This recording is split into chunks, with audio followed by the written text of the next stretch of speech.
Hey there, Wolfpack fans. It's me again, Kenton Gibbs, bringing you another episode of Locked On Wolfpack. And today we're going to be discussing some pretty basic things here.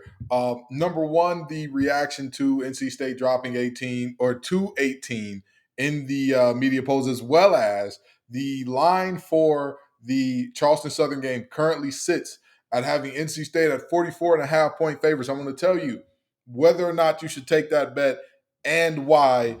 That's all coming up and more on today's episode of Locked On Wolfpack, because trust me, I've seen these things play out before, and I'm a firm believer that the best predictor of future behaviors is the past. So we're going to talk about all that and more on today's episode of Locked On Wolfpack.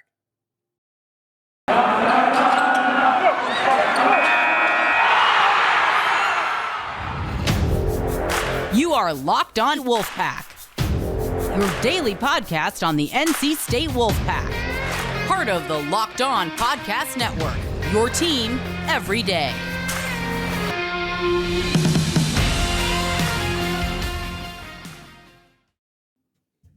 Hey, Wolfpack fans. So we're talking about the AP top 25 polls and where everybody's ranked and all that good stuff, and who dropped, who rose, all that. And honestly and truly, we saw a drop of 5 down to from 13 to 18 in terms of the AP top 25. And all I've got to say is this: at the end of the day, I don't think anybody from Wolfpack Nation should be mad about this, because overreaction is the name of the game in weeks really 0 through about 3 to 4. Like, we have not seen enough to talk about a pattern, to talk about what a team definitively is or is not, and yet we're still going to get it anyway. We're still going to get people saying, well, I know for a fact that this team is this and rada, rada, rada, and I've seen it, da, da, da, da. At the end of the day, it is no point in wasting your breath. It is no point in getting upset. It's no point in being one of those people that is swearing to the high heavens, oh, this team is wildly overrated and they're never going to be good again, and da da da da da. You can do that if you want to. I personally just believe that it's a waste of your time. I really and truly do, from a multitude of levels. If you look back, and I want to put y'all in a time capsule for a moment here. I want to put you in the time capsule of last year. I want to take you back to the end of week 2 last year and talk about where everybody was and who was thinking what and what was going on at the end of week 2 last year. And I know right now we're going into week 2, but I just want to give you some context because, again, there's more teams playing on week 0. So we've seen a few more games. So I want to take you to week 2 there. Oregon beat Ohio State without Kayvon Thibodeau. Everybody thought that they were going to be a playoff team at that point in time. They thought that Cristobal was going to be there forever. He had caught lightning in a bottle, and that team's just going to be as great can be. Notre Dame were allegedly frauds because they had just barely scraped over against Toledo. So apparently they were a bad team that was going to get the wheels whooped off them in every game they played against good teams. Turns out that their only loss of the regular season came to a Cincinnati team that made the playoff. Stanford was supposed to win the Pac-12 because they had just knocked off number 14 USC. I don't believe Stanford went to a bowl game last year. I'm fairly certain they did not. I could be wrong about that, but I'm having some very strong doubts about whether or not Stanford went to a bowl game last year. But you get my point here. You get the point. What I'm trying to get through to you is last year. And you know what? Let's even take it here, right? Let's even talk about the fact that, who knows, maybe I was being a little too tough. Maybe I was doing a little bit too much in terms of, what they are or not, or what happened there in terms of who did or did not do what, or maybe I'm not close enough to home. So let me bring it on home for you so we can talk about it. Yeah, Stanford finished 3-9 after knocking off number 14 USC. Anywho, let's bring it closer to home, shall we? Virginia Tech was ranked. Fuente had figured it out. They beat the world-beating UNC team week 1. I'm just saying. These are all narratives that you can go back and look up from the end of week 2 from last year. So this is why I keep telling everybody, relax. we are hyperventilating. People are having conniptions over stuff that we've seen in week one. That is what everybody's going to assume the team's going to be for the rest of the year, which we've always seen. It's patently false. It's patently false. There are going to be teams that have more bad games because they're not a good team. There are going to be teams who struggle week one that are going to be really good. I think that NC State falls into the latter category. The coaches poll still has us at 13, but even still, I'm not upset. I'm not in the mode of caring too much about, who gets ranked where and what. A lot of people are saying, "Oh man, look at Miami jumped in all the way in and all the most jumped you guys and all that good stuff because they beat Bethune Cookman." Who cares? At the end of the day, if you go out on the field and if this team goes out on the field and does what they're supposed to do, whatever the media thinks will not matter. And I'm going to tell you this. I think that every team in the NCAA falls into one of three categories, okay? The first category is the media loves you. You are a media darling. Regardless of what you do, people are going to find a way. You know what I mean? I like to liken them to a what a fool believes, the old song by Michael McDonald, because there are some folks who, as she rises to your apology, they see, they know, they scream, Texas is back every year. Every year after game one or two, Texas is back. They're back. They're back. They're back. They weren't back. Every time. Every time. And this ain't just about Texas. There are other teams that fall into this category of whatever you do, if there can be a way, because you've got some name recognition as a program, if there can be a way, in positive name recognition, if there can be a way for media members to say, "Oh yeah, that team's good now," they're going to do it. They're going to do it for sure. And then there's the second group, which most group of five teams fall into, that the media does not know enough or care enough to make a decision one way or the other in terms of, well, we're just going to knock them just because. And that's, we're not going to have faith in them just because that's how that's going to rock out. And that's just what it is. What fight me about it, sue me. Again, mostly group of five teams fall in there. You've got a few power five teams that they're not terrible, but their history isn't bad. It's not great. It's like, man, like no big name recognition one way or the other. And then you got the third group, teams that will have to be virtually perfect to be loved by the media. They'd have to run the table. They'd have to whoop the wheels off everybody by 30 to be media darlings, and that's where NC State falls. That is where teams in the Power Five that are historically middling or maybe even bad historically, doesn't matter how good they are. Doesn't matter. All it takes is one bad game or one bad performance, and all of a sudden they're the worst thing in the world, and everybody knew it all along. Everybody knew it. That's just, again, it's part of the deal. It's part of the deal, okay? A lot of national media members do not watch every game because it's virtually impossible to do so. So who cares? It doesn't matter. It does not matter what is thought about outside of the program in week one. In week one especially. Now, if we're talking 11, 12 games in and we're undefeated and people are still talking about they're the 13th, 14th best team, unless there are multiple, and knock on wood that this doesn't happen, unless there are multiple catastrophes to where teams are having to trot out their what's the word I'm looking for, intramural football teams. When we get to week 11, week 12, if you're still talking about there's a big goose egg in that loss column and people are saying, well, they don't belong in the top 10, they don't belong in the playoff conversation, then you are in a space where it is time. It is time to start having conversations. It is time to start tripping and having conniptions about what is going on or what isn't. But if we're looking at after week one, come on, stop wasting your time. We are going to see every year, and we live in a popcorn society now. We live in a microwave society now. Everything, throw it in the microwave, get done quick. We don't live in a society that understands you cannot cook oxtails in a microwave. Them things need to be deep boiled all day. They need to be boiling for a minute before you get them. That's the reality of what this is. That's the reality. We are seeing week ones where teams play the Southeastern Directional Delta Valley School for the Differently Abled, put up 100 points, and all of a sudden they're a really good team now. If you struggle week one, all of a sudden you're a terrible team now. Doesn't matter. Doesn't matter.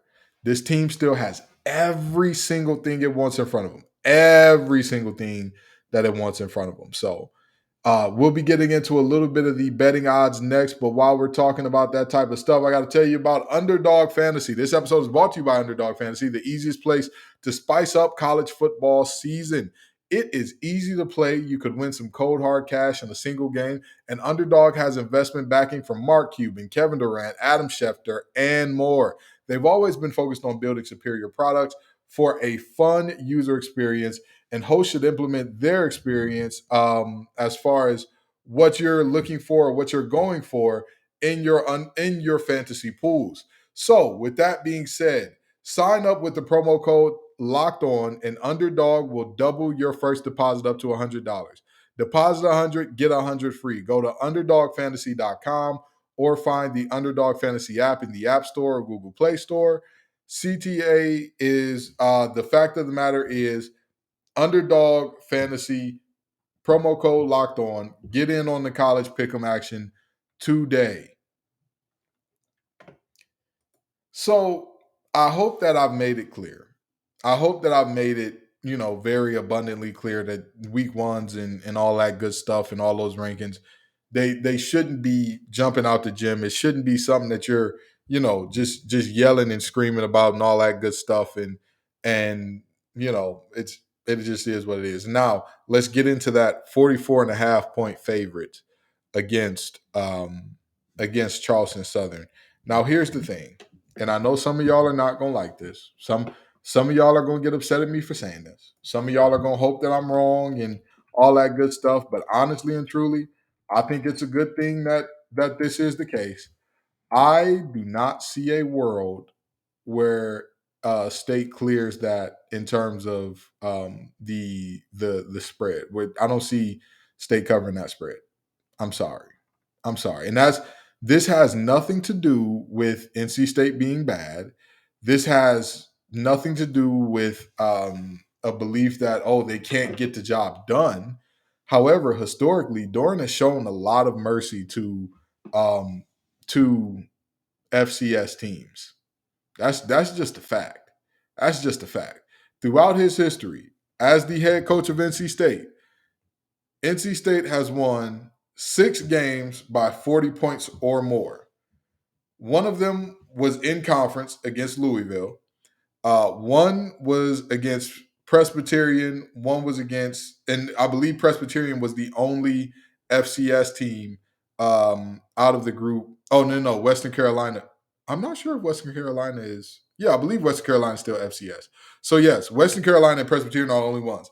Of the teams that he's beat by over 45 points, you got South Alabama, ECU, USF.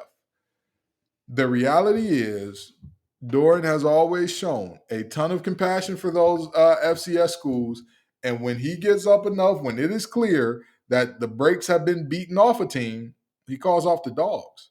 So I think it's pretty clear. Again, this is not a knock against NC State. This isn't saying I don't believe that Doran can get the job done. I don't believe that Devin Leary will be sharper. This team will be pissed off. They will be angry. But another fun fact is a majority of the time when the team wins a game by 40, the previous game, they also won that game by double digits. So the reality is, it is normally when State is feeling good and rolling and everything is right, and couldn't miss if they tried, that they go in and have these dominant performances, these 40 plus point wins. But right now, after a game where it's like you struggled a little bit, there were some problems. There was a feeling of sadness after the game for a lot of guys, as if they lost even though they won. I think that there's going to be a definite domination here. I think that this game isn't going to be close. I think this one's going to be over by halftime for sure. But with that being said, because it will be over by halftime, I think the starters won't play all of the third quarter. And I think at that point, once you start playing the younger guys and letting folks get in and get some live action reps in a game, I think you're looking at a very different situation in terms of scoring output than you would with the ones. Yes, we do talk about the depth of this team a lot. Absolutely. I'm not saying that there's a massive drop off. I'm not saying that this is a totally different team, but I'll put it like this. I think that the biggest factor of NC State scoring a lot of points is going to be the quarterback. And I don't see why you would leave Devin Leary in if you're up by, 28 or 35 points against an FCS team in the middle of the third quarter. I don't see the risk to the reward is astronomical. A game that you're going to win you're going to win handily anyway.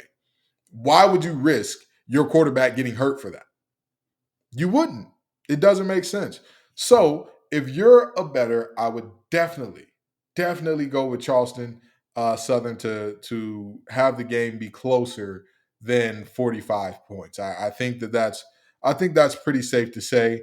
And also, I mean, at a certain point in time, a lot of coaches kind of recognize, all right, we're not going to win this game. We're getting the wheels whipped off us. We want to run some things that put us in a good position, or we want to run our offense as we normally do. But also at a certain point, it's like, if we end up to where we're getting beat up on by this team so bad, it's a point where you kind of need to just wave the white flag, go super conservative on offense, drain a lot of clock, and just try to keep everything in front of you, which you're going to still get beat because the other team's going to nickel and dime you down the field. But with that type of loss, you're still less likely to allow a massive amount of points than you would if you were going full throttle, just pedal to the metal and trying to get everything you can offensively. So I think that Charleston Southern this game is closer than 45, but again, not because these teams are talent-wise closer than 45 points off. I think it happens that way because Doran calls off the dogs early. So that's just my thought there. Stick with me. We'll be here. We'll be right back in just a second to close this thing out. So again, I hope that we all understand, okay? As surely as Stanford didn't win the Pac-12 last year, as surely as Oregon was not a great team that was indefatigable last year, that just was light years ahead of Ohio State last year, as surely as Fuente did not, in fact, have it figured out at Virginia Tech, which is why Pry is there right now. Fuente didn't leave to go to a better job. Not what happened.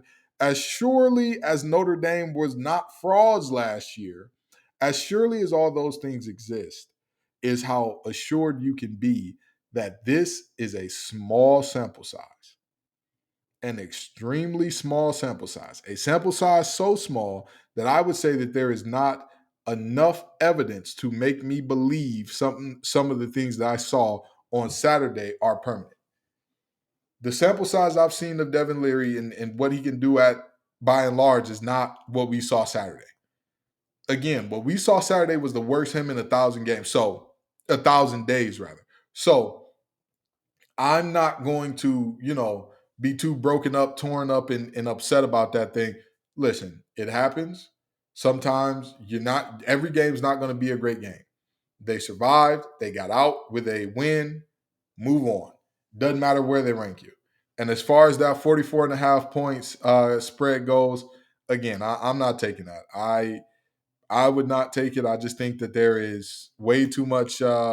Again, Doran always shows a lot of compassion to FCS schools, and I think that this is going to be another one of those situations where, yes, if Doran so wanted to, right? If Doran was on his Calvin Ridley plan and had the Big Dave from Raleigh account on DraftKings or whatever the case may be, yeah, for sure, they would get that 45 easily. But that's not the case. I don't think that's the case. I don't think that there's a motivating factor to get to that 45 in a very serious way. So I think that this team dominates. I think they put them away early, and I think they get the starters out in the middle of the third. Thank you all so very much for coming out, Wolfpack Nation. I appreciate y'all every single time. Peace and love, y'all. And as always, go Pack.